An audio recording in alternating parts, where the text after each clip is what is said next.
एक लड़के ने मुझे टेलीफोन किया, अलग कश्मीर में आपकी तकरीर करना चाहते हैं। हम मैंने कहा मेरे पास वक्त नहीं। कह लगे जो आपकी तकरीर सुनना चाहता है उसको कैंसर है, उसके पास वक्त नहीं है, उसकी आखिरी ख्वाहिश थी कि वो आपकी तकरीर लाइव सुन ले। मैं कहा ठीक है। मैं गया, उसका नाम मोहम्मद सलीम था। मैंने उससे पूछा सलीम भाई क्या हाल है?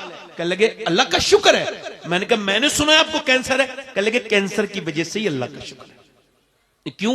कह लगे मैंने बगैर कैंसर के भी सैयद साहब कुछ लोगों को अचानक मौत नहीं आ जाती, एक्सीडेंट्स, मगर मेरे रब का करम है 2 महीने पहले मुझे डॉक्टर ने बता दिया तुझे मरना है। मैं कहा फिर? कहने लगे फिर मैं अपने रब के सामने गिड़गिड़ाता हूं, जिंदगी भर गुनाह किए हैं, 2 महीने के बाद कब्र में जाना है तो कहता हूं मालिक एक अंधेरे कमरे में नहीं रह सकता, तो जो कब्र उसके ऊपर तख्ते और तख्ते ऊपर के मिट्टी और फिर अंधेरी, उस कब्र में कैसे तुझे मुंह दिखाऊंगा मेरे मालिक। कहता है सैयद साहब बगैर कैंसर के भी नमाज पढ़ी, मगर वो कोई नमाज क्या नमाज थी।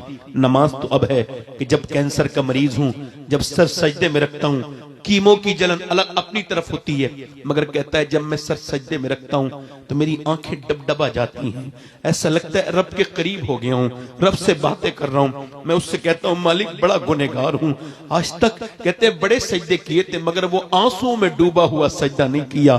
कभी मैं सर्वा सजदा जो मैं हुआ कहीं तो जमीन से आने लगी सदा, तेरा दिल तो है सनम आशना तुझे क्या मिलेगा नमाज में, तूने कभी ऐसी नमाज ही नहीं पढ़ी।